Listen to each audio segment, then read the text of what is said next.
Singapore সন্তোষা আইল্যান্ডের এই ওশেনেরিয়ামটি opening হওয়ার পর আজ আমাদের প্রথম যাত্রা এখানে।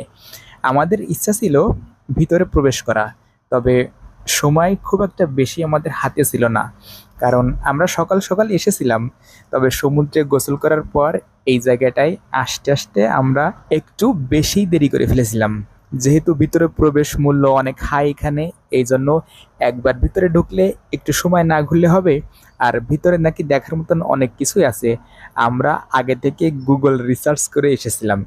তারপরেও কাউন্টারে যে জিজ্ঞাসা করলাম যে কোন ক্যাটাগরিতে টিকিটের মূল্য কত, দেখলাম $19 থেকে শুরু করে $399 পর্যন্ত টিকিট পাওয়া যায় এখানে বিভিন্ন প্যাকেজে। সো আমরা আর ভিতরে প্রবেশ করিনি, সাইডটা একটু ঘুরে ঘুরে দেখতেছিলাম। অসাধারণ সুন্দর করেছে চারি সাইডের ডেকোরেশনটা, সেটাই আমরা দেখতেছিলাম পুরো সাইডটা ঘুরে ঘুরে। আর যেহেতু আজকে হলিডে ছিল, তাই লোকজন একটু বেশি দেখা যাচ্ছে। এই সাইডটা তো তাও একটু কম আছে, সামনের সাইডটা প্রচুর লোক, আমরা সেখানে দাঁড়াতে পারিনি বললে চলে।